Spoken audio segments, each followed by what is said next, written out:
같이 함께 봉독하겠습니다. 출애굽기 20장 1절에서 17절까지입니다. 네, 우리 한 목소리로 읽겠습니다. 시작.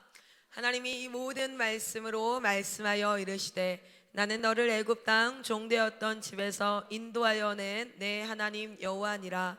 너는 나 외에는 다른 신들을 내게 두지 말라.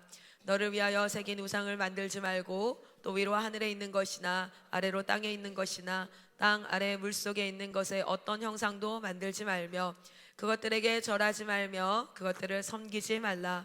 나 내 하나님 여호와는 질투하는 하나님인즉 나를 미워하는 자의 죄를 갚되 아버지로부터 아들에게로 3, 4대까지 이르게 하거니와 나를 사랑하고 내 계명을 지키는 자에게는 1000대까지 은혜를 베푸느니라. 너는 내 하나님 여호와의 이름을 망령되게 부르지 말라. 여호와는 그의 이름을 망령되게 부르는 자를 죄 없다 하지 아니하리. 안식일을 기억하여 거룩하게 지키라. 엿새 동안은 힘써 내 모든 일을 행할 것이나 일곱째 날은 내 하나님 여호와의 안식일인즉 너나 내 아들이나 내 딸이나 내 남종이나 내 여종이나 내 가축이나 내 문 안에 머무는 객이라도 아무 일도 하지 말라. 이는 엿새 동안에 나 여호와가 하늘과 땅과 바다와 그 가운데 모든 것을 만들고 일곱째 날에 쉬었음이라. 그러므로 나 여호와가 안식일을 복되게 하여 그날을 거룩하게 하였느니라. 내 부모를 공경하라. 그리하면 내 하나님 여호와가 내게 준 땅에서 내 생명이 길리라. 살인하지 말라. 간음하지 말라. 도둑질하지 말라. 내 이웃에 대하여 거짓 증거하지 말라. 내 이웃의 집을 탐내지 말라. 내 이웃의 아내나 그의 남종이나 그의 여종이나 그의 소나 그의 낙이나 무릇 내 이웃의 소유를 탐내지 말라. 아멘. 네, 우리 자리에 앉겠습니다. 네, 오늘은 제 6계명입니다. 오늘 제 6계명의 제목 같이 한번 읽겠습니다. 시작. 생명과 인격을 대하는 태도, 존엄성.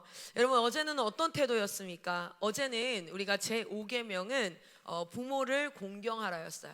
부모를 공경하라라는 것은 나에게 주신 첫 권위인 질서인 부모를 공경하는 것으로부터 시작해서 평생을 권위와 질서에 어떠한 태도를 가지고 살아야 되는가라는 부분을 성경은 명시하고 있습니다. 이 십계명은 하나님 꿈꾸시는 나라예요.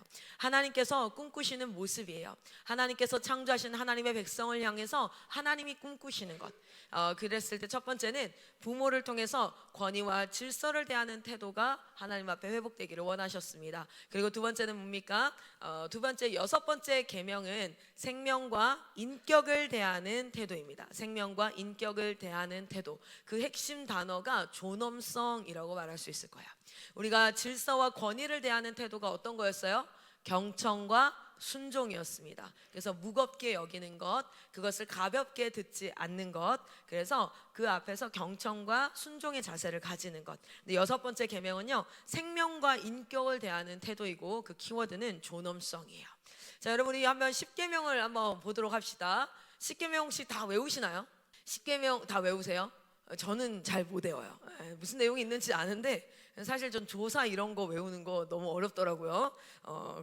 그런데 한번 봅시다. 제 1계명은 우리가 제 1에서 4계명까지는 바른 예배의 모습이었습니다. 기억나십니까? 바른 예배의 모습이었어요. 그래서 그 예배의 방식이 어떠해야 되고 자세가 어떠해야 되고 예배의 대상이 어떠한지 이런 부분이었죠. 자, 그리고 나면은 무엇이었습니까? 하나님을 사랑하고 뭐하라? 내 이웃을 사랑하라 했는데 어떻게 사랑할 수 있습니까? 라고 얘기했을 때 하나님을 사랑한다는 게 뭐 우리가 막 성경책을 막 이렇게 하고 어떻게 하나님을 사랑하는 거예요? 거기에 대한 답변이 무엇이었습니까? 제 1에서 4계명을 지키는 것이 하나님을 사랑하는 것이다. 그러면 이웃을 사랑하는 것은 어떤 모습입니까? 그 이웃을 사랑한다는 게 내가 맨날 주한이한테 먹을 거 갖다 주고 또는 사랑하니까 머리 쓰다듬어 주고 아니면 윤우한테 뭐 옷도 챙겨주고 이런 게 이웃을 사랑하는 겁니까? 아니면 다 각자가 자기나만의 방법으로 사랑을 하죠. 그런데 이웃을 사랑하는 게 어떤 것입니까? 라는 것에 대해서 하나님은 뭐라고 답변하시냐면 5계명에서부터 10계명까지로 답변을 하셔요. 자, 그러면 우리 다시 한번 보면 오늘은 그 5계명 살인하지 말라라는 부분을 가지고 6계명 살인하지 말라라는 부분을 가지고 생명과 인격을 대하는 태도는 어떠해야 하는가? 성경은 소극적으로 살인하지 말라까지만 이야기를 해요. 그런데 그것을 기반으로 하나님이 무엇을 왜 살인하지 말라고 하셨는지 이런 부분을 같이 한번 보도록 하겠습니다. 여러분, 살인하지 말라는 굉장히 간단하게 히브리어로 이렇게 말을 하고 있어요. 간단하게 살인하지 말라를 히브리어로 뭐라고 한다고요? 로티르, 사실 로티 르짜흐, 르짜흐가 한 단어입니다. 르짜흐가 한 단어로 살인하다, 죽이다라는 뜻이고요. 앞에 있는 게 여기서 보면은 요 단어가 예고, 그리고 요 단어가 요 르짜흐라는 단어인데 이것은 부정어입니다. 부정어. 그래서 르짜흐 하지 말라, don't kill, don't murder 이런 거죠, 그렇죠? 그래서 살인하지 말라라는 뜻이에요. 자, 이 살인하다라는 부분을 한번 보면요, 우리가 왜 살인에 이르게 될까? 왜 살인을 하게 될까? 여기서 실제로 살인을 해본 사람은 아무도 없어요. 이거는 단어가 사실은 무거운 단어야. 굉장히 무거운 단어여서 사람을 죽인다라는 단어인데 사실은 그 시작이 일반 사람들과 달리 특별한 사람들만 그런 것이 아니라 실제로 살인에 이르게 되어지는 이유를 성경은 이렇게 이야기하고 있습니다. 첫 번째, 왜 살인에 이릅니까? 분노 때문에. 따라해 봅시다. 분노 때문에.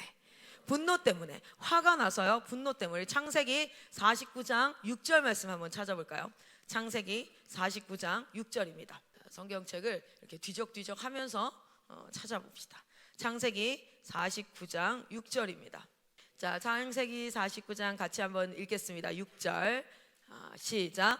내 혼아 그들의 모의에 상관하지 말지어다. 내 영광아 그들의 집회에 참여하지 말지어다. 그들이 그들의 분노대로 사람을 죽이고 그들의 혈기대로 소의 발목 힘줄을 끊었음이로다. 아멘. 무엇으로 사람을 죽인다는 거예요? 분노로 사람을 죽인다. 실제로 창세기에서 우리가 인류 가운데 첫 살인으로 기록되어져 있는 살인이 어떤 부분이죠? 맞아요. 가인과 아벨 사건이에요. 가인과 아벨 사건에서 가인이 왜 죽였어요? 자신의 분노 때문에. 화가 났어요. 왜 화가 났어요? 자신의 예배가 하나님 앞에 받아들여지지 않고 누구의 예배가? 가인의 예배는 받아들여지지 않았는데 아벨의 예배는 받아들여지는 것을 보면서, 그래서 왜 살인에 이르게 되는가의 그 원인의 안에 그 원인을 보면 분노 때문에. 그러면 두 번째, 성경은 왜 살인에 이르게 되는가? 여러분 잘 봅시다. 여기서 살인한 사람은 아무도 없지만요, 분노를 안 해본 사람은 단 한 명도 없어요. 사실은 이 분노가 무엇이 되어서 장성해서 자라나서 열매 맺는 것의 그 끝이 무엇이냐면 최악의 끝이 살인이지요. 그렇기 때문에 실제로 뭐라고 얘기하고 있습니까? 마태복음에서 네 안에서 미움을 갖는 것도 사실은 살인이야. 살인이 시작된 거야 라고 이야기를 하고 있어요. 자, 성경은 왜 살인에 이른다라고 얘기하냐면 두 번째 따라합니다. 미움과 증오 때문에. 네, 미움과 증오 때문에. 요한 1서 3장 15절 말씀 한번 봅시다. 요한 1서 3장 15절 말씀 우리 같이 한번 읽겠습니다. 시작.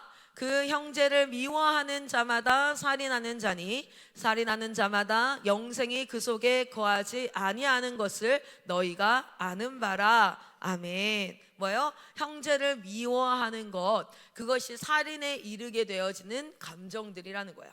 에스겔서 35장 5절 말씀도 한번 찾아봅시다. 에스겔서 35장 5절 말씀. 자, 우리 같이 한번 읽겠습니다. 시작. 네가 옛날부터 하늘 품고 이스라엘 족속의 환난 때 곧 죄악의 마지막 때에 칼의 위력에 그들을 넘겼도다. 아멘. 칼의 위력은 무엇입니까? 칼로는 뭐예요? 사람을 죽이는 거죠, 그렇죠? 그 사람을 죽이는 것에 그 시작되어진 감정이 뭐라고요? 너에게 맺힌 한. 우리는 한이라고 표현했지만 여기는 뭡니까? 미움과 증오입니다. 미움과 증오. 어떤 대상을 향한 미움과 증오가 라는 감정을 시작으로 살인에 이른다는 거예요. 또 성경은 이야기합니다. 살인에 따라합니다. 욕심 때문에. 욕심 때문에. 야고보서 4장 2절 말씀 한번 찾아볼까요? 야고보서 4장 2절. 야고보서 4장 2절입니다. 네, 같이 한번 읽겠습니다. 시작. 너희는 욕심을 내어도 얻지 못하여 살인하며 시기하여도 능히 취하지 못함으로 다투고 싸우는도다. 아멘. 인간이 다투고 싸우는 이유가 무엇이라고요? 욕심을 내는 것, 이런 부분들이 있다는 거예요. 욕심 때문에. 그리고 너희가 얻지 못하면 구하지 아니하기 때문이요. 자, 야고보서 1장 15절에도 뭐예요? 욕심이 잉태한즉 죄를 낳고 죄가 장성한즉 사망을 낳느니라. 우리 안에 무엇이 있어요? 욕심이 있는데 그것을 이루기 위해서, 그 욕심을 이루기 위해서 사실은 살인에 이르는 것까지 갈 수 있다는 거예요. 자, 그 다음 성경은 마지막으로 직접적으로 이렇게 왜 우리는 그러한 일들이 일을까 안에 있는 내면의 감정을 한번 살펴봅니다. 무엇 때문에? 시기와 질투 때문에. 사실은 가인과 아벨 사건도요, 어떤 겁니까? 분노함도 있었지만 뭐가 있었어요? 비교가 있었죠. 비교를 해서 아벨은 받아들여졌어. 근데 나는, 이런 시기와 질투가 있었어요. 마가복음 7장 22절에서 23절은 앞에 보고 같이 한번 읽어보겠습니다. 마가복음 7장 22절에서 23절입니다. 시작. 간음과 탐욕과 악독과 속임과 음탕과 질투와 비방과 교만과 우매함이니 이 모든 악한 것이 다 속에서 나와서 사람을 더럽게 하느니라. 잠언 14장 읽어볼까요? 시작.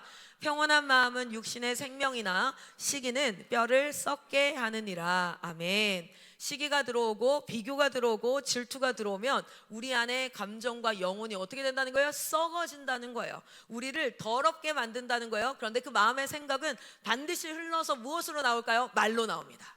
우리 마음에 있는 것은 반드시 흘러서 무엇으로 나올까요? 행동으로 나오게 돼 있어요. 그것이 야고보서 1장 15절이 말하는 거예요. 우리 안에 무언가가 있으면 그것이 잉태한 즉 죄를 낳고 행동을 낳는다는 겁니다. 어떤 행동을 낳고 그 행동이 그 장성에서 뭐예요? 내 삶의 사망에 이르게 한다는 거예요. 그래서 살인해 본 사람은 여기 한 명도 없지만, 그래서 우리는 이 조항으로부터 굉장히 자유롭다 생각할 수 있어요. 내가 다른 건 다 못 지킬 수 있지만 이거는 내가 지켰지. 왜? 살인하지 말라고 했는데 난 진짜 실제 살인을 하지 않았으니까. 그런데 하나님은 왜 살인하지 말라고 하셨을까? 그렇다면 사람은 왜 살인에 이르게 되는 걸까? 이러한 감정들이 상황 가운데 든다는 거예요. 그리고 그 감정을 우리가 드는 건 어쩔 수가 없어요. 그런데 그것을 관리하고 다루지 않으면 그것이 반드시 말로 흘러나오게 됩니다. 그 말은 사람을 죽이는 말이 될 거예요. 그리고 우리 안에 그것들이 행동으로 흘러나오게 됩니다. 그 행동은 그 사람의 영혼을 죽이는 행동이 될 거라는 거예요. 그래서 왜 살인에 이르게 되는지 한번 그 과정을 한번 그냥 기록을 해보자면, 어떤 상황 가운데 의견의 대립이 일어난다든지 내가 이해되지 않는 모습들이 나타나요. 그러면 그 의견의 대립에 대해서 조율을 실패하고, 그리고 그 조율을 실패한 사람과는 사실상은 조율 과정이 계속 되어지는 과정 가운데는 공존할 수 있어요. 그런데 그 조율 과정이 안 됐다라고 안 되겠네, 이해가 안 되네, 이 사람 왜 이렇지? 라고 되는 순간 어떻게 될까요? 공존이 불가능해집니다. 얼굴 보기가 쉽지가 않아요. 같은 공간에서 같이 밥을 먹고 같이 어떤 일을 하는 것이 쉽지가 않아져요. 그러면은 그 안에 어떤 감정이 있다는 것과 같습니까? 분노와 미움과 이러한 여러 가지 파생되어지는 감정이 있다는 거예요. 그러면 그 감정은 반드시 언어와 행동으로 나타나게 되어 있고, 똑같은 말이지만 실제 쌍욕이 아니더라도, 실제 막 이런 말이 아니더라도 그 언어와 행동은 폭력성을 가지게 돼요. 그 폭력성이라는 건 그거 아세요?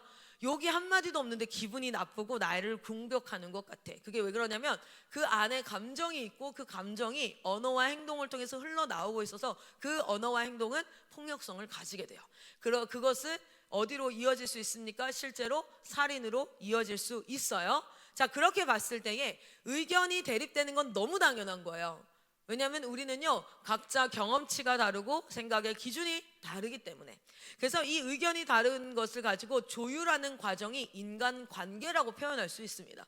인간관계라는 건 다 나와 맞는 사람이라서 내가 하면 하고, 그냥 나랑 뭐 이해도가 똑같아, 결이 같아. 그래서 무슨 말을 하든지 간에 이견이 없어, 의견의 차이가 없어. 그렇지 않다는 거예요. 모든 인간관계는 의견 대립이 반드시 일어날 수밖에 없고 그것을 조율해가는 과정을 통해서 우리는 더욱더 친밀해져요. 그리고 인간은요 어떻게 됩니까? 내가 가지지 못한 내가 약한 부분을 이 사람은 강해요. 그렇죠? 대신 이 사람이 약한 부분이 내가 강할 수 있고 우리가 그렇게 다 다른 사람끼리 모여서 하나로 연합할 때 우리는 최강체가 될 수 있죠. 그래서 하나로 연락해서 뭐가 되는 겁니까? 한 몸으로 지어져 가느니라. 간이 혼자 살 수 없어요. 심장이 혼자 살 수 없어요. 손이 혼자 살 수 없어요. 눈이 혼자 살 수 없어요. 그런데 한 번도 만나본 적이 없는 눈과 간이, 한 번도 만나본 적이 없는 손과 심장이, 생긴 것도 다르고 기능도 다르고 하는 일도 다르고 그런 자들이 다 각자의 기능이 하나로 연합되어질 때 뭐가 되는 거예요? 한 몸이 되는 거예요. 할렐루야. 그런데 서로가 만나본 적이 없잖아요. 손이랑 간이랑 만나보면 이상하잖아. 그렇죠? 그런데 생긴 것도 달라요. 그리고 하는 일도 달라요. 그런데 어떻게 생각합니까? 우리는 한 몸입니다 라고 생각하는 거예요. 자, 그래서 사실은 의견이 대립되는 건 너무 당연한 거예요. 생긴 게 다 다르거든요. 옆 사람 한번 보세요. 나랑 닮은 사람 있는가?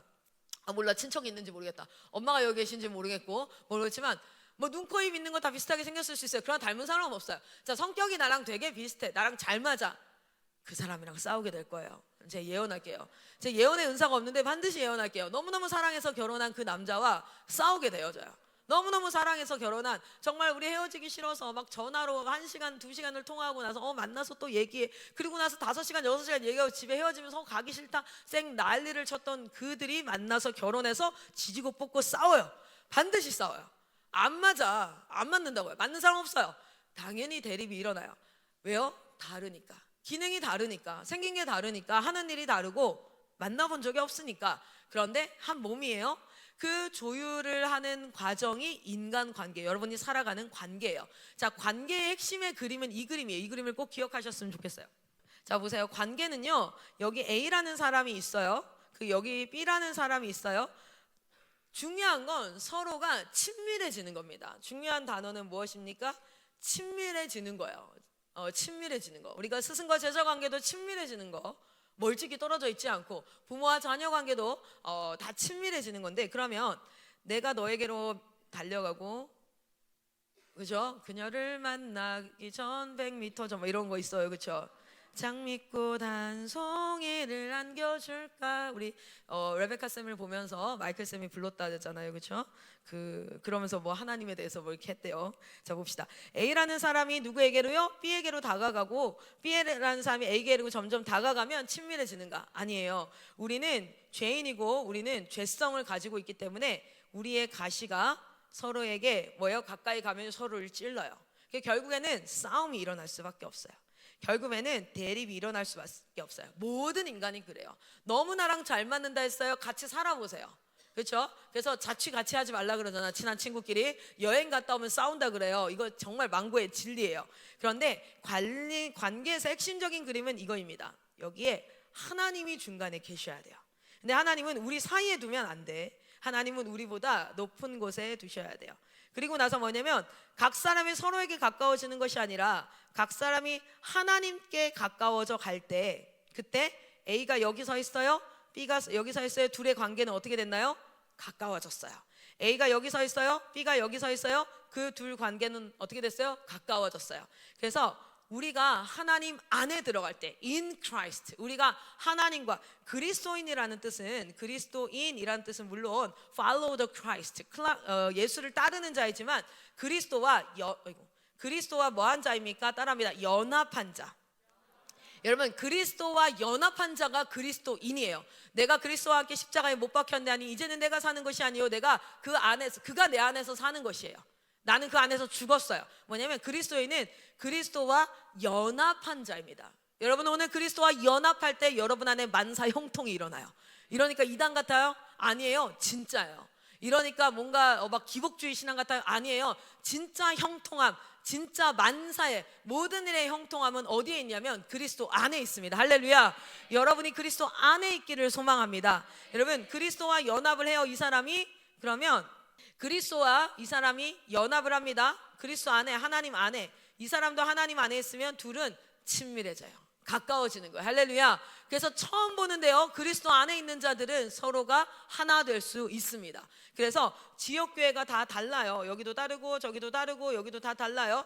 그런데 이 각 지역 교회들이, 각 교회들이 주 안에 있으면 하나로 연합될 수 있어요. 그런데 주 안에 있지 않는 교회들은요, 서로를 견제합니다. 서로를 어떻게 합니까? 견제하고 찬양단이 앞에 섰어요. 우리 팀, 우리 교회 찬양단이 아니야. 그럼 뭐예요? 같이 예배를 드리는 게 아니라 저들이 잘 하나 안 하나 틀리나 이런 거 보고 있는 거예요. 그래서 연합 예배 드려보면은 진짜 연합이 되는 팀이 있고, 물에 기름 둥둥 떠 있는 것처럼 떠 있는 사람이 있어요. 여러분, 관계의 핵심은요, 요 그림이에요. 어떤 그림이냐면, 관계는 사람과 사람이 맺어가는 것이 아니라 우리가 각 사람이 하나님 앞에 마땅한 바를, 야, 네가 나한테 맞춰, 내가 너한테 맞출게가 아니라 이 상황에서 마땅히 내가 하나님 앞에 해야 될 것이 무엇인가를 찾아갈 때 주 안에 있을 때 그들은 하나가 됩니다. 아멘. 자, 그러면 이것은 100% 일어나는 일이에요. 성격 좋은 사람에게는 일어나지 않는 게 아니라 모든 인류, 모든 피조 세계에는 반드시 일어나는 일이에요. 그런데 여기서 어디로 가면 안 돼요? 공존 불가로 가면 안 되고, 여기서 어디로 가야 됩니까? 한 몸으로의 연합으로 가는 거예요. 한 몸의 연합. 할렐루야. 이 공존 불가로 간다는 것이 무엇입니까? 뭡니까? 감정과 그리고 말과 그리고 행동과 이런 것들이 막 파생되어져서 결국에는 뭐가 일어나는 거야? 분리. 여러분, 살인은요 죽음이잖아요. 잘 보세요. 주한이가 있어요. 주한이 머리랑 주한이 손이랑 싸웠어. 주한이 머리랑 생각해보세요. 자기 머리랑 손이랑 싸웠어. 얘네 둘이 분리가 일어났어. 야, 나 이제 너 다시는 안 봐 하고 머리랑 손이랑 분리가 일어났어. 뭐예요? 그게 토막살인이에요. 그게 토막살인이에요. 여러분, 우리가 실제 주님이 얘를 죽이지 말라 그랬어, 분노로. 그런데 잘 보세요. 내가 그리스도의 몸이야. 얘도 그리스도의 몸이고 나도 몸이야. 근데 내가 얘가 너무 싫어. 그래서 나 너 다시는 안 봐 이러고 끊어. 그리고 얘를 안 봐. 그러면 주의 몸이 방금 찢어진 거예요. 주의 몸이 방금 찢어진 거예요. 우리 에리카 쌤이 검지손가락이라고 생각해 봅시다. 로이스 쌤이 엄지손가락이에요. 둘이 싸웠어요. 나 너 다시는 안 봐 하고 찢어지면 이 사람 방금 뭔가 돼요? 불구된 거예요. 뭐냐면 하나님의 사람들이 분노하고 싸워서 찢어지는 건 주의 몸이 찢어지는 겁니다. 그게 살인이에요. 살인은 내 옆에 있는 사람을 죽이는 것도 살인이지만 내가 그것으로 말미암아 주님을 죽이는 거야. 주의 몸된 공동체를 죽이는 거야. 자, 그래서 이때 그러면 우리는 무엇을 해야 되는가? 여러분, 이 의견이 대립되는 건 100%입니다. 누구나에게, 심지어는 내 몸으로 낳은 내 새끼, 내 자식이랑도 의견이 대립이 되고, 사랑하는 나의 가족들과도 의견이 대립이 돼요. 그때 우리가 기억해야 될 것이 있어요. 그것이 무엇이냐면 첫 번째, 따라합니다. 우리는 한 몸이다. 우리는 한 몸이다. 우리 옆 사람한테 이렇게 선포합시다. 당신은 나의 몸입니다. 앞뒤 옆 사람에게 당신은 나의 몸입니다. 우리는 찢어질 수 없습니다. 우리가 미워한다는 건 주의 몸이 찢어지는 거예요. 여러분, 사단은요 예수님을 절대 공격할 수 없어요. 사단은 예수님을 공격할 수 있는데 공격할 수 있는 방법이 뭔지 아십니까? 로이스 쌤이랑 누구랑 에리카 쌤이랑 싸워서 로이스 쌤이랑 누군가가 미워해서 찢어지는 거예요. 그럼 뭐예요? 주의 몸을 방금 공격한 거예요. 사단이 공격할 수 있는 방법이 바로 그거예요.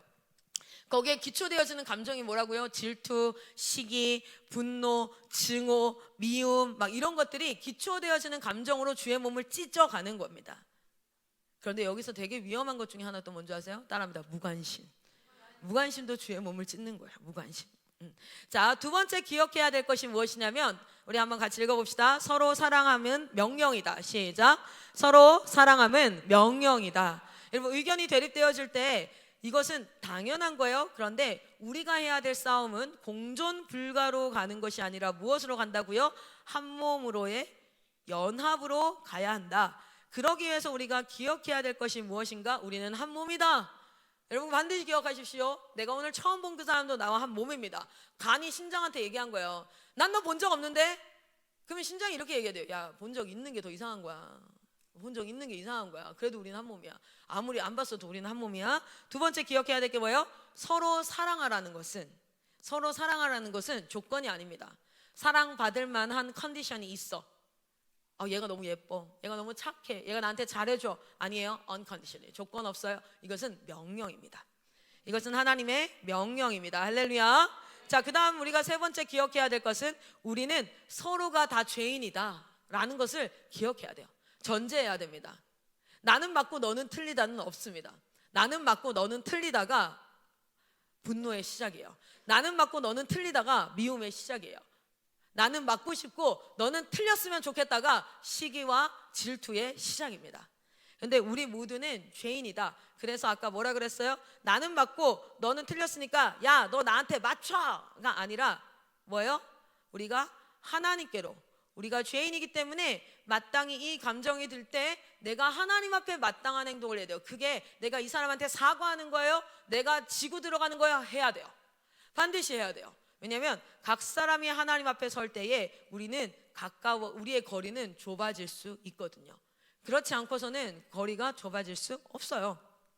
자, 네 번째 기억하는 거 우리 같이 읽어봅시다. 시작. 우리는 천국에서 만날 것이다. 여러분이 아무리 그 사람 미워해도요, 구원받은 자들은 천국에서 만나요.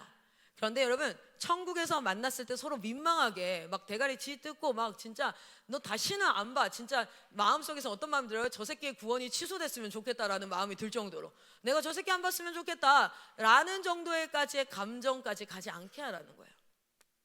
안 맞지? 난 저 사람 틀린 것 같은데 그래도 우리는 구원받은 자예요. 우리는 천국에서 만날 자예요. 이것을 전제로 싸우십시오. 가서 만나가지고 부끄러워지지 않게, 얼굴 부끄러워지지 않게 우리가 할 말과 하지 말아야 될 말을 뱉지 않아야 되거든요. 자, 그런데 여러분, 이러한 것들 과정을 통해서 이 의견 조율의 단계, 그리고 한 몸을 이루어가는 연합의 수고를 하지 않는 것, 그것을 통해서 여러분 안에 분노와 미움의 게이지가 내가 너를 다시는 보기 싫다, 그러니까 내가 너랑 공존이 불가하다라는 상태로 감정이 가는 것, 그것이 바로 살인의 시작입니다. 여러분, 여기까지는요 100% 겪어야 되는 과정이에요. 안 맞아요? 그래서 조율하는 과정인데 거기서 내가 감정이 드는 건 어쩔 수 없어요. 미운데 어떡해? 진짜 그냥 미워요. 진심이에요. 저 봐요, 저 지금 낙타 같아요. 낙타 지금 계속 이래. 낙타 같아. 미워 죽겠어 진짜. 왜 그러는 거야? 낙타야 뭐야? 내 감정이 드는 건 어쩔 수 없어요. 생각을 해봐요. 지금 밤새 준비해가지고 와서 주의 말씀입니다 막 이렇게 외치는데 낙타야. 계속 진짜 혓바닥만 내밀면 완전 낙타야 지금. 그런데 여러분 봐봐요. 어떤 생각이 드냐면, 어제도 한 친구가 막 줬는데 제 안에 성령님이 어떤 마음을 주시냐면, 제가 몇 살이지? 생각해봤는데 14살이에요. 와, 14살이 새벽 5시부터 깨면 진짜 힘들겠다 쟤는. 그리고 오후에 내가 만났어요, 걔를. 만나서 보니 내 눈에 보이지 않던 게 보여요. 입술이 해졌어, 얘가. 14살이 입술 해질 일이 뭐가 있어요? 해질만 해요. 5시에 일어나서. 그래서 제가 칭찬했어. 엄청 칭찬했어요. 야, 못한다 안 하고 그래도 거기 와서 졸고 앉아있어가지고 잘한 거야. 그랬더니 피죽 웃어요. 그러면서 오늘 아시죠? 지금 14살 아무도 없죠? 오늘부터 14살은 7시 반에 일어나서 큐티 할 거야. 걔가 얼마나 행복해 하던지 진짜 속으로 완전 막 이러는 것 같더라고요. 뭡니까? 조율이 실패하지 않았어요. 조율이 나만 주장하는 거야. 야, 마땅히 이건 이런 거지. 너 졸면 안 되지. 어쩌저쩌. 이게 아니라 뭐예요? 조율이 일어났어요. 서로를 이해했고. 그래서 이렇게 여러분 보세요. 감정이 드는 건 어쩔 수 없어요. 그런데 그 감정을 가지고 우리가 그 문제를 하나하나 해결해 가는 게 너무너무 필요한데, 그 연합의 수고를 하지 않음으로부터 뭐가 시작되냐면 감정이 시작됩니다. 감정과 말과 행동을 요 선을 넘어서서 내뱉어요. 그러면 이미 살인은 시작된 거예요. 그런데 내가 말과 감정, 행동 이전에 내 안에 감정이 있으니까 이걸 하게 되거든요. 근데 반드시 우리는 부딪힘이라는 대립의 문제가 있었어요. 그때에 이것을 성령의 조명하심으로 여러분 이 순간들을 깨달아 이때에 우리가 분별하고 생각하고 의지적인 신념, 여러분 신념이라고 합니다. 신념. 믿을 신자의 생각 염자예요. 내가 믿는 생각 뭡니까? 우리는 복음이죠. 내가 믿는 생각, 그것이 바로 뭡니까? 말씀입니다. 그런데 신념은 두 가지 신념이 있어요. 살아있는 신념이 있습니다. 살아있는 신념, 이것은 내가 믿는 그대로 내가 행동하는 겁니다. 그런데 신념은요, 죽은 신념도 있어요. 내가 믿는 바는 그러하지만 그것이 행동으로 되지 않는 것, 그것을 죽은 신념이라고 얘기합니다.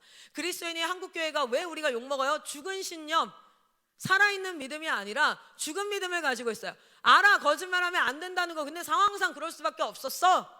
알아, 이렇게 하면 안 된다는 거. 성경도 이렇게 하면 안 된다는 거 나도 알아. 근데 그게 안 돼 라고 죽은 신념을 가지고 있어요. 여러분의 신념이 살아나기를 축복합니다. 여러분의 믿는 것이, 여러분이 믿는 바가 삶 가운데 지켜지고 그것이 여러분의 자존심 되길 바라요. 여러분의 자존심이 단순히 사람의 몇 마디가 여러분을 무시했을 때 불끈불끈 올라오는, 지렁이도 밟으면 꿈틀하는데 라는 것이 아니라, 나의 자존심은 내 말씀, 내가 믿는 바를 지키는 것입니다. 때로는 그렇게 했을 때 내가 손해본다 할지라도 나는 그 말씀을 지키겠습니다 라는 것이 여러분의 영적 자존심 되기를 소망합니다. 여러분 품위를 지켜가시기를 소망합니다. 이건 100% 일어나는 일인데, 여기서 연합으로 가는 수고가 일어나지 않고 감정에 충실할 때 여러분은 살인이 시작됐다 라고 보시면 돼요. 살인이 시작됐다. 자, 그래서 우리 마태복음 5장 21절에서 24절까지 한번 읽어봅시다. 마태복음 5장 21절에서 24절입니다. 같이 읽습니다. 시작. 옛사람에게 말한 바 살인하지 말라. 누구든지 살인하면 심판을 받게 되리라 하였다는 것을 너희가 들었으나 나는 너희에게 이르노니 형제에게 노하는 자마다 심판을 받게 되고, 형제를 대하여 라가라 하는 자는 공회에 잡혀가게 되고, 미련한 놈이라 하는 자는 지옥불에 들어가게 되리라. 그러므로 예물을 제단에 드리려다가 거기서 내 형제에게 원망 들을 만한 일이 있는 것이 생각나거든 예물을 제단 앞에 두고 먼저 가서 형제와 화목하고 그 후에 와서 예물을 드리라. 아멘. 여러분 뭐라 그래요? 이미 내가 이 사람과 연합해야겠다, 내가 한몸 돼야겠다라는 생각을 안 하게 되면 어떻게 됩니까? 형제에 대해서 노해요. 감정이 발발합니다. 그 감정을 그대로 두고 그것을 뭐합니까? 말과 행동의 폭력성을 가지게 돼요. 그래서 뭐요? 라가라고 하면은 그 이스라엘 말로 뭡니까? 바보라는 뜻인데, 사실은 이게 무슨 뜻이냐면 무용하다라는 뜻이에요. 무용하다. 무용을 하는 게 아니라 쓸모없다, 이거 진짜. 자, 쓸모없다라는 건 뭐냐면 너의 존재가 가치가 없다라고 여기는 것이에요. 너의 존재가 가치가 없다. 그런데 여러분, 우리 모든 사람은, 옆 사람한테 이렇게 얘기합시다. 당신은 하나님의 형상입니다. 우리는 하나님의 형상이에요. 가치가 없긴 왜 없어? 그런데 나와 의견이 맞지 않는 순간 이 사람을 향해서 어떻게 됩니까? 이 쓸모없는 사람, 그리고 그의 가치를 무시하기 시작해요. 그리고 내가 더 높아지기 시작합니다. 그래서 우리는 이 공존 불가의 상태가 되지 않는 것을 경계해야 돼요. 공존 불가의 상태가 되지 않도록 경계해야 됩니다.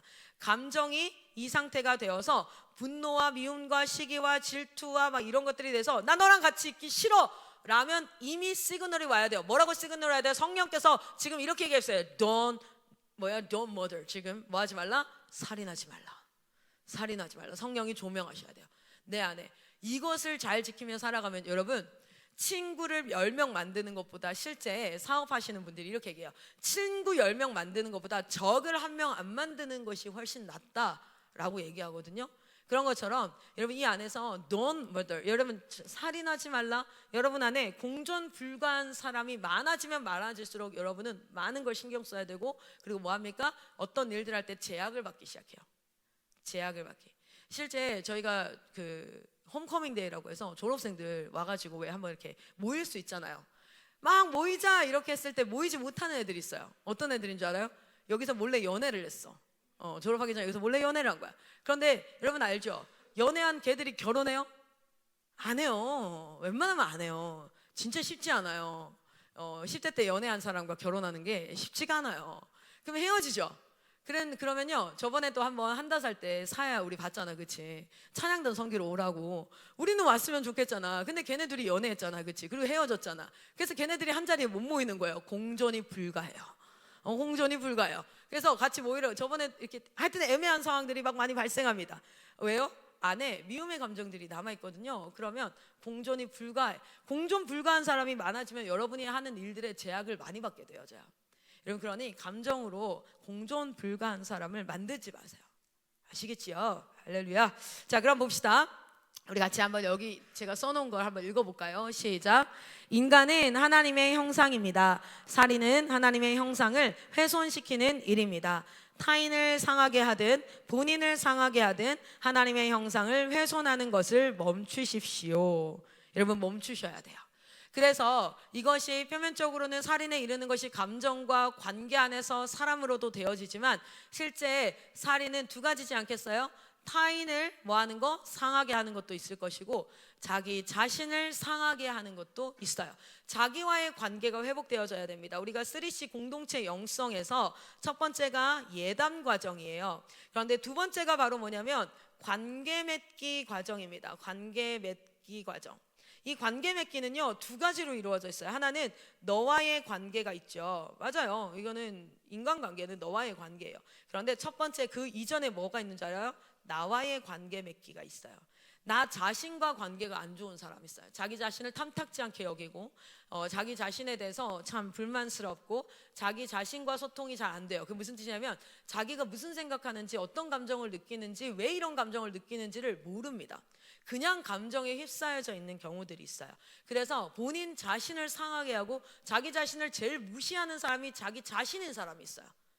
오히려 타인을 더 신뢰하고. 그래서 본인을 상하게 하는 것, 이것을 그렇게 자기를 가치 있게 존귀하게 여기지 않으면 어떻게 될까요? 아무거나 함부로 먹어요. 함부로 막 대해요. 함부로 이렇게 행동하게 되어져요. 그게 바로 뭐냐면 하나님의 형상을 훼손시키는 일이에요. 그것을 멈춰야 돼요.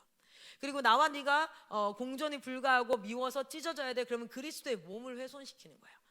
나는 하나님의 형상이에요. 그 하나님의 형상을 훼손시키는 거예요. 그것을 멈춰야 됩니다. 이게 바로 우리의 훈련의 목적이에요. 3C 공동체 영성의 훈련의 목적은 뭔지 아십니까? 하나님의 형상을 훼손치 않고 하나님의 형상을 회복하는 것이 목적입니다.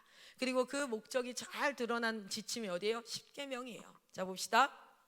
살인하지 말라는 것은요 두 가지로 좀 나눌 수 있어요. 하나는요 보복적이고 의도적인 살인이 있을 것이고 정당한 살인 행위가 있습니다. 성경은요 살인을 지지할 때가 있습니다. 이런 말을 하면은 뭐야 성경이? 성경은 사형을 지지합니다. 사형 제도가 성경은 사람을 죽이면 안 되니까 아니에요. 성경은 실제로 살인해라라고 명령하는 구절이 있어요. 레위기 20장에 가면 이럴 때는 죽여라 라고 얘기해요. 성경이 지지합니다. 정당한 살인, 성경이 허락한 살인이 있어요. 그것은 무엇이냐면 첫 번째는 20장에 가면 몰렉에게 우상 숭배하는 자예요. 여러분 몰렉 기억나세요? 제가 이거 한번 우상 숭배할 때 얘기했었어요. 몰렉의 우상 숭배 어떻게 생겼다고요? 소라고. 소가 의자에 앉아 있다고. 근데 소가 손을 이렇게 내밀고 있다고, 양손으로. 그리고 그 내민 손이 금으로 만들어져 있어요. 금은 금속입니다. 금속은 전도체예요. 전도체라는 건 열을 받으면 얘도 뜨거워진다는 거예요. 그 손 밑에 불을 지펴요. 그래서 뜨겁게 손을 달궈요. 그래서 이 소 금신상 주변에는 뭐가 있습니까? 그 우상 숭배하는 제사장들이 수백 명이 이렇게 모여져 있어요. 그리고 저 멀리에는 이 제사를 드리는 부모와 민족들이 있어요. 그러면은 몇 살에서? 4살에서부터 한 13살까지의 어린아이를, 어리면 어릴수록 좋고, 그런 아이를 어떻게 한다고? 그 뜨거워진 그 금손 위에다가 아기를 던진다고요. 그러면 그 뜨거워진 곳에 아기가 가만히 있겠어요? 팔딱팔딱 뛰면서 살려다가려고 울고 부르짖어요. 그러면 그 주변이 뭐합니까? 악기를 연주하기 시작합니다. 그 아이의 울음소리가 들리지 않도록 악기를 연주하고 그 아이는 그 위에서 불타서 죽어요. 그 아이가 막 팔딱팔딱 뛰다가 결국엔 거기서 죽어요. 그걸 먼 발치에서 보면서 우리 아이가 그 팔딱팔딱 뛰는 모습을 뭐예요? 신을 만났다.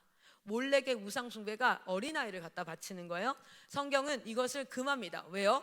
이 우상 숭배의 목적이 뭐예요? 본인들이 효염이 좋아야 돼요. 어리면 어릴수록 효염이 좋다 했어요. 뭐냐면 원하는 바가 있어. 그 원하는 바를 이루기 위해서 다른 사람의 생명을 취하는 것. 그것이 이게 일반적으로 우상 숭배가 비나이다 하고 치성을 드리고 막 열심히 자기가 뭔가를 해. 왜? 자기가 이루고 싶은 것을 위해서. 우상 숭배의 핵심은 무엇입니까? 왜 우상을 숭배합니까? 왜 숭배해요? 내가 하고 싶은 일이 일어났으면 좋겠어서. 근데 거기에 누구를 쓸 때 내가 아닌 다른 사람을 희생시키는 거, 하나님은 그것을 금하고 그런 자를 죽이라 라고 얘기해요. 그것은 죽여라 라고 얘기합니다. 두 번째는 신접한 자. 그래서 내가 뭔가 미래를 알고 싶고 어쩌고저쩌고 해서 신접한 자, 귀신에게 의탁하여서 막 이런 것들을 묻고 하는 신접하는 것 죽이라. 그리고 세 번째는 아버지와 어머니를 저주하는 자를 향해서 정당한 살인이라고 표현합니다. 실제로 계명 중에서도 뭐가 있습니까? 신명기 20장인가요? 가면 뭐가 있어요? 부모에게 이렇게 하는 자들은 나가서 돌로 쳐서 죽여도 돼요. 자, 그리고 폐륜적인 성관계가 쭉 열거가 되어져 있습니다. 심지어 동물과 뭐 이런 것들이 막 열거가 되어져 있어요. 그런 폐륜적 성관계를 갖는 자, 음란한 자들은 어떡하라? 죽여라 라고 성경이 허락한 살인이 있습니다. 그런데 그것은 성경이 살인을 즐기는 바가 아니라 무엇입니까? 이것까지 가지 않도록 뭐 하고 있어요? 끊임없이 뭐 하고 있으나, 제재하고 있으나 그것에 대해서 자기중심성을 가지고 내가 하겠어 라고 하는 사람은 하나님이 죽이라 라고 말하고 있어요.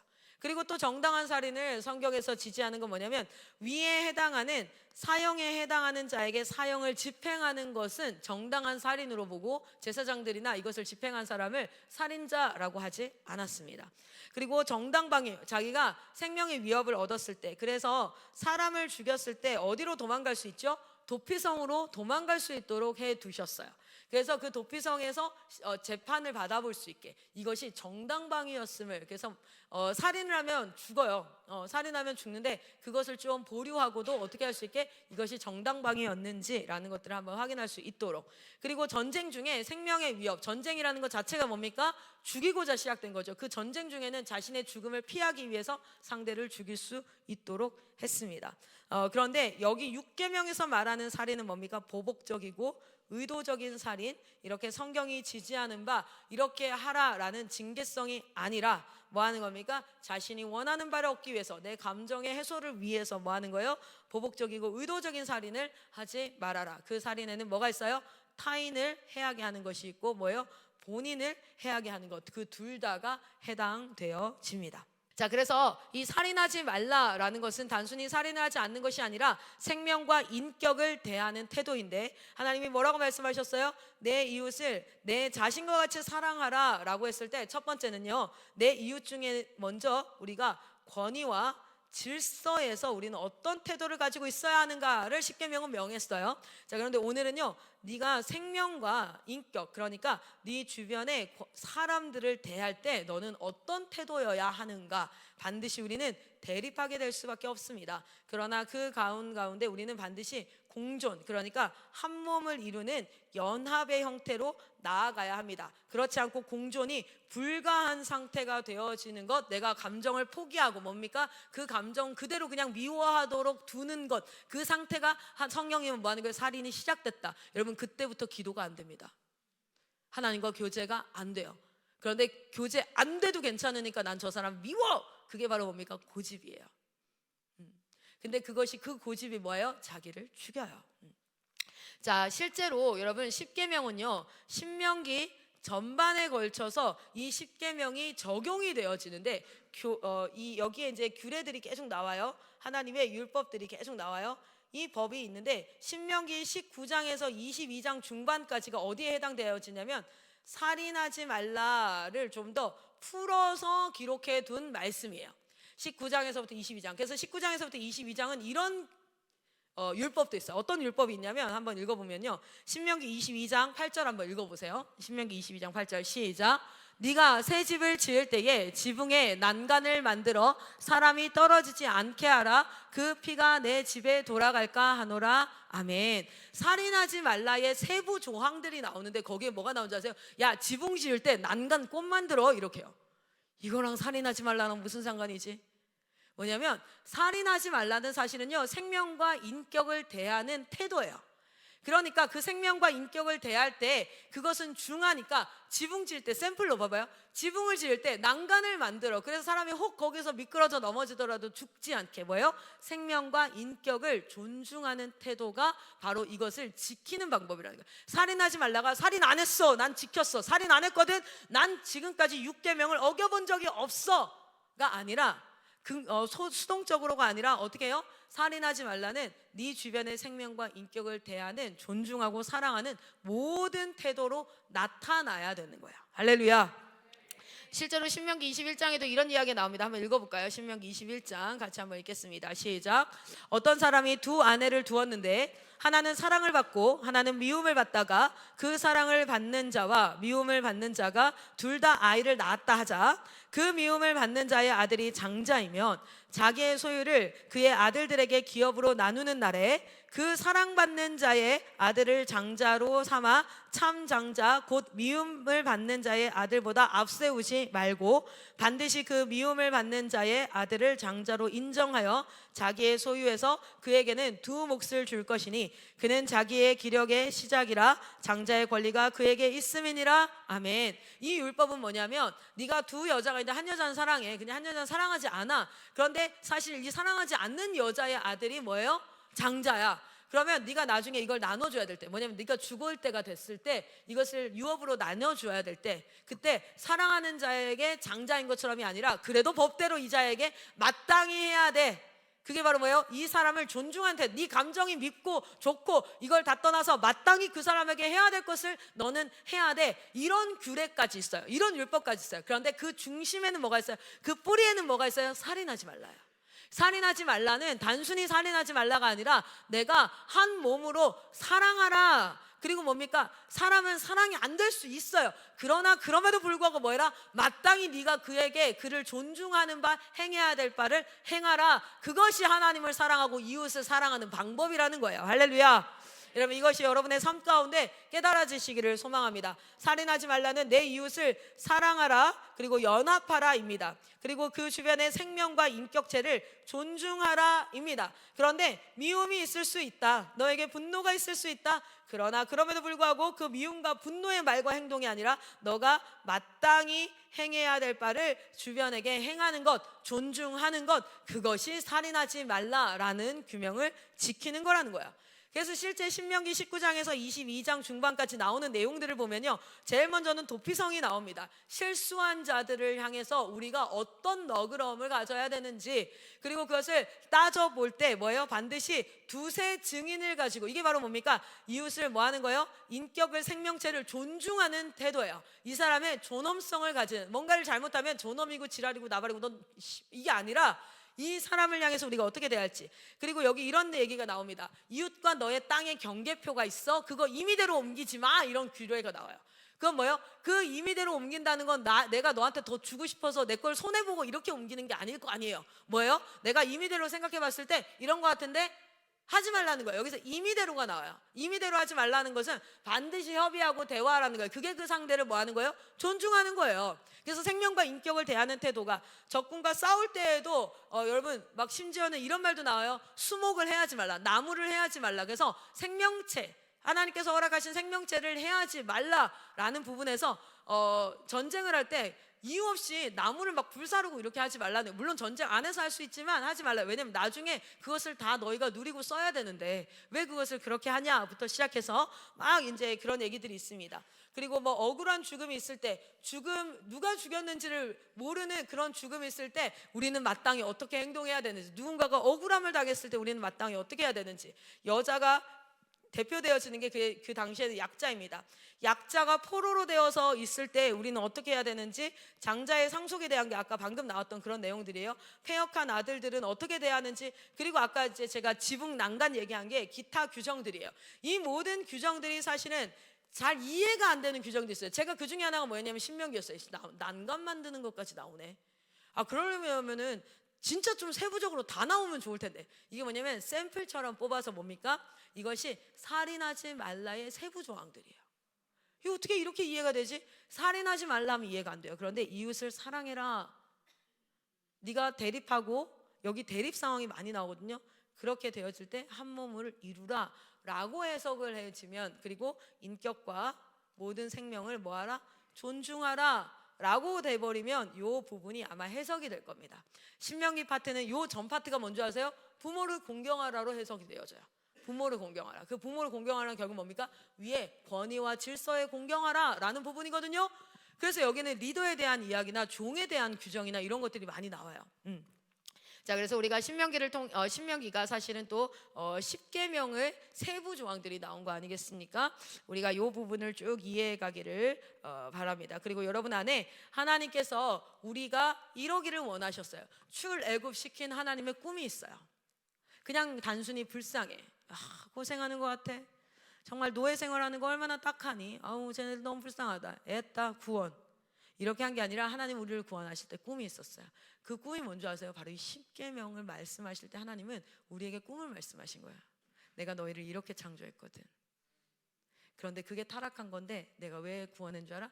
내가 창조했던 그 모습 그대로 회복할 거야. 그렇게 주신 게 십계명입니다. 십계명 지키면 복 줄게. 십계명 안 지키면 너희를 저주할 거야. 라는 하나의 협박성 그 조항이 아니라 이것은 하나님의 꿈이에요. 우리 모두가 질서와 권위를 대하는 태도가 이렇게 되기를, 생명과 인격을 대하는 태도가 이렇게 되기를 우리 하나님께서 십계명을 주시면서, 그리고 신명기 내내 이것을 해석하고 풀어서 세부 조항을 주시면서 뭐 하신 겁니까? 우리에게 당신이 꿈꾸는 나라, 당신이 꿈꾸는 백성을 우리에게 선포한 것인 줄 믿습니다. 마지막으로 마태복음 22장 37절에서 40절 읽고 마치도록 하겠습니다. 같이 읽겠습니다. 시작. 예수께서 이르시되 내 마음을 다하고 목숨을 다하고 뜻을 다하여 주 너희의 하나님을 사랑하라 하셨으니 이것이 크고 첫째 되는 계명이요 둘째도 그와 같으니 내 이웃을 내 자신같이 사랑하라 하셨으니 이 두 계명이 온 율법과 선지자의 강령이니라. 아멘. 어떻게 이렇게 할 수 있습니까? 라고 질문한다면 하나님은 답변하실 겁니다. 내가 십계명으로 너희에게 말했다라고 답변하실 것입니다. 우리 시간 같이 한번 기도하겠습니다. 주신 이 말씀을 붙잡고 내 안에 살인하는 것이 지금도 진행되고 있다면, 내가 고집 피우는 것이 있다면, 여러분 감정은 시간이 지나면 덮어지는 것 같죠? 아니에요. 여러분 연합을 이루어야 될 사람과 반드시 연합을 이루셔야 됩니다. 그래야 여러분이 살아요. 여러분 하나님의 몸을 찢고 있는 것이라면 여러분 안 됩니다. 그러면 안 돼요. 우리가 이 시간 같이 한번 좀 성령의 조명하심을 구하며 생명과 인격을 대하는 태도가 내가 혹시 과격하고 폭력성이 있다면 주님 이것을 만져주십시오 라고 기도하시고, 또 내 안에 연합되지 않는 사람들이 있다면, 내 안에 공존이 불가한 사람들이 있다면 시간을 두어, 오늘 당장 뭐 사과해라 뭐 이런 거 아니에요. 그러나 기도하면서 지혜롭게 시간을 두어 나와 공존이 불가한 사람이 단 한 명도 없도록. 그래서 뭐라고 얘기하십니까? 로마서 12장에 너희가 할 수 있거든 모든 사람과 더불어 화목하라. 예수 그리스도가 뭐하러 오셨어요? 대립되고 공존 불가한 하나님과 우리 사이를 화목케 하기로 오셨는데, 그래서 우리 동네에 있는 개 이름도 화목인데 우리 안에 화목이 없으면 어떡하겠어요? 그렇죠? 화목하라. 여러분 공존이 불가한 사람이 있으면 안 돼요. 그것은 여러분 안에 쓴 쑥이 됩니다. 여러분 안에 쓴물이 될 것입니다. 그것이 여러분 안에 쓴뿌리가 되어 여러분을 죽이게 될 거예요. 우리 시간 같이 한번 기도하고 각자 하루를 시작하도록 하겠습니다. 주님 주신 말씀 앞에 주여 한번 외치고 기도하겠습니다. 기도합니다.